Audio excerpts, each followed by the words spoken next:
हम देख रहे हैं कि कितना ज़्यादा आइस जमा हुआ है। इसका क्या रीज़न है? आखिर क्यों इतना ज़्यादा आइस आया हुआ है और कंप्रेसर ट्रिप क्यों नहीं हुआ? आज कंप्लीट डिटेल्स में हम समझने वाले हैं, इसलिए वीडियो को कंप्लीट देखते रहिए। उससे पहले मैं बताना चाहूँगा, चैनल को सब्सक्राइब नहीं किया है तो अमरीश 11 टेक चैनल को सब्सक्राइब कर लें। अगर आप हमारी वीडियो को फेसबुक पर देख रहे हैं तो फेसबुक पेज को फॉलो कर लें, ऐसे ही इम्पोर्टेंट टॉपिक पर वीडियो देखने के लिए। तो हम बात करते हैं, इसके कुछ 2-3 रीज़न हो सकते हैं जिसकी वजह से ऐसा होता है। अब देखिए, अगर इस तरह से पहले देखिए, ऐसा ये तो हुआ, ऐसा तो नहीं हुआ है कि आधे घंटे में या फिर 10 मिनट में, 5 मिनट में इतना ज़्यादा आइस जम गया है। ये कम से कम 5-6 घंटे, 10 घंटे, 11 घंटे, 12 घंटे चले हैं एसी, इसके बाद ऐसा हुआ, इतना ज़्यादा आइस हुआ है। इसका क्या रीज़न है? तो सबसे पहला रीज़न हम बात करते हैं। सबसे पहला रीज़न ये है कि आउटडोर का फ़ैन मोटर नहीं चल रहा है। कंप्रेसर तो चल रहा है, इनडोर चल रहा है, कंप्रेसर चल रहा है, पंप कर रहा है, रेफ्रिजरेंट का साइकिल बन रहा है, लेकिन आउटडोर में जो हीटिंग होता है उसे बाहर नहीं निकाल पा रहा है, यानी कि फ़ैन मोटर नहीं चल रहा है आउटडोर का। इसके साथ में एक और एसी में मैं इन साइड से दिखाता हूँ, ये तो आउटसाइड से है, लेकिन इन साइड से भी देख लीजिए कि किस तरह से हुआ है। ये आप देख सकते हैं आइसिंग कितना ज़्यादा कंडेंसर के ऊपर इन साइड से जमा हुआ है। अब देखिए, इसके साथ में मैं आपको दिखा दूं कि यहाँ पर फिन्स नहीं लगे हुए हैं।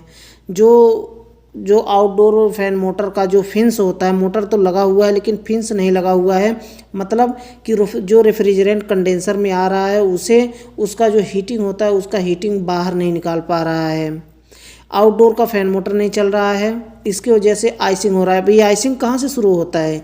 ये आइसिंग जो है ना, आउटडोर कंडेंसर से नहीं शुरू हुआ है, ये ध्यान में रखिए। आउटडोर कंडेंसर से नहीं शुरू हुआ है, ये आइसिंग इनडोर से शुरू हुआ है। इनडोर का, अब देखिए, इसके एक ही कारण नहीं होते, इसके 2-3 कारण होते हैं। इस तरह का ऐसा नहीं है कि आउटडोर का फ़ैन मोटर नहीं चल रहा है जिसकी वजह से ये आइस आया है ना, ऐसा नहीं है। कुछ और जो फॉल्ट हैं जिसे आपको चेक करना है उसे भी मैं बता रहा हूँ। पहला तो हो गया, आउटडोर का फ़ैन मोटर नहीं चल रहा है। आपने देखा सामने कि फ़ैन मोटर फिन्स नहीं लगे हुए हैं, जिसकी वजह से ऐसा हुआ है। लेकिन इसके साथ में अगर देखिए, सिर्फ आउटडोर का फ़ैन मोटर का फिन्स नहीं होता तो इतना ज़्यादा आइस नहीं आता। इसके और भी रीज़न हैं।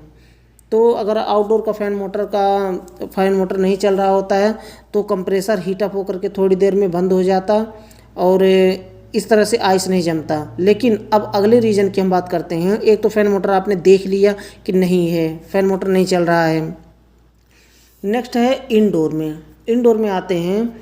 इंडोर में क्या हुआ है कि इंडोर का ब्लोअर नहीं चल रहा है। अगर ब्लोअर नहीं चल रहा होगा तो आइस इतना ज़्यादा ये आउटडोर में जमेगा।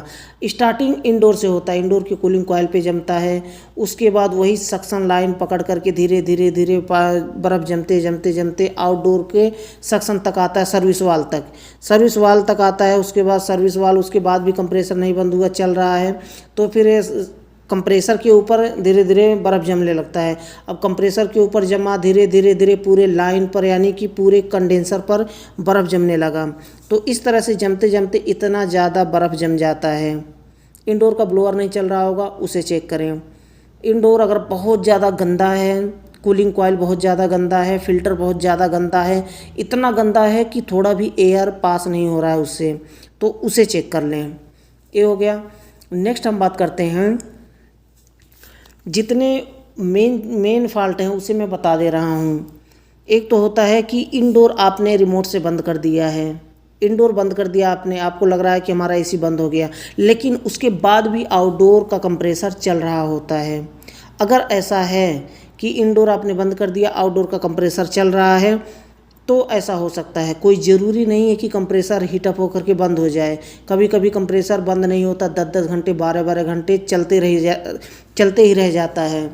तो आपने एसी बंद करके चले गए आप, उसके बाद देख रहे हैं कि आउटडोर में ऐसे बर्फ़ जम रहा है, तो इसका मतलब कंप्रेसर चल रहा है। और इंडोर में भी साउंड आता है, जैसे एयर का साउंड आता है, सो सो करके थोड़ी देर में आता है। तो अगर ऐसा हो रहा है तो मतलब इंडोर आपने बंद कर दिया, आउटडोर चल रहा है। उसके लिए क्या ख़राब होता है? उसके लिए फ़ॉल्ट होता है पीसीबी का रिले। पीसीबी में एक रिले लगा होता है, जो कि ऑलरेडी मैं वीडियो बना चुका हूँ इस टॉपिक पर, उसे जा कर के देखिए और सीखिए। उस रिले को चेंज कर देंगे तो फिर उसके बाद जब इंडोर बंद करेंगे तो आउटडोर भी साथ में बंद हो जाएगा। लेकिन अगर वह रिले ख़राब होगा तो इंडोर आप बंद कर देंगे लेकिन आउटडोर बंद नहीं होगा, चलता रहेगा। ये हो गया। अब हम बात करते हैं कि पंपिंग, कंप्रेसर की पंपिंग अगर लॉस होती है, यानी कि कंप्रेसर जो सक्शन खींचना चाहिए वो खींचने के बजाय बैक मारने लगता है, यानी कि पंपिंग उसकी लॉस हो जाती है, डाउन हो जाती है, जो कि रेफ्रिजरेंट को खींच नहीं पाता है। और वहाँ से रेफ्रिजरेंट तो जैसे कि 100% में से 20% रेफ्रिजरेंट खींचता है और 80% रेफ्रिजरेंट वापस फेंक देता है, बैक मार देता है। तो जो बैक मार रहा है वही होता है कि वो उसके बाद सक्शन लाइन पे आइस जमने लगता है। आइस जमते जमते जमते जमते पूरे सिस्टम में आइस जम जाता है। ये कुछ प्रॉब्लम होते हैं जिसे आप बारी बारी से चेक कर लें। अभी जल्दी जल्दी मैं स्पीड में बता दे रहा हूँ।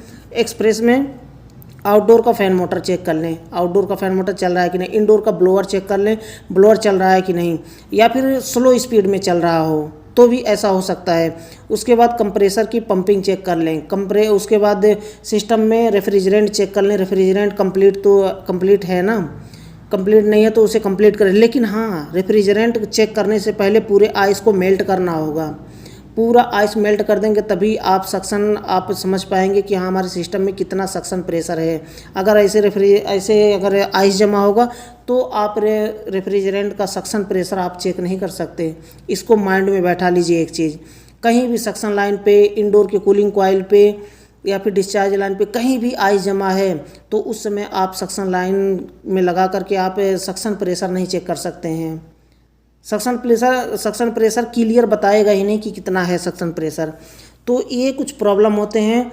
और उसके बाद एक चीज़ और है, कभी कभी सक्शन लाइन पे बहुत ज़्यादा आइस जमता है, लेकिन इस तरह से आउटडोर के कंडेंसर पे नहीं जमता है। लेकिन कुछ सक्शन लाइन और डिस्चार्ज लाइन, जो पतला पाइप होता है वहाँ पे और मोटा पाइप जो होता है उस पर अगर जम रहा है तो फिर आप चेक करें कि इंडोर बंद करने के बाद कहीं ऐसा तो नहीं कि आउटडोर हमारा चल रहा है।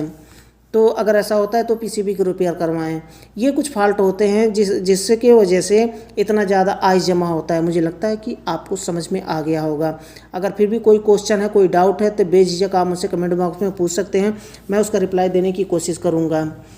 तो आज के लिए बस इतना ही था। और लास्ट में फिर से बताना चाहूँगा, चैनल को सब्सक्राइब नहीं किया तो चैनल को सब्सक्राइब कर लें। और अगर आप हमारी वीडियो को फेसबुक पर देख रहे हैं तो फेसबुक पेज को फॉलो कर लें, और ताकि ऐसे ही यूजफुल वीडियो आपको नोटिफिकेशन मिल पाए और वीडियो को देख पाएँ। तो आज के लिए बस इतना ही था। अगले वीडियो में फिर जल्दी ही मिलते हैं एक नए टॉपिक के साथ।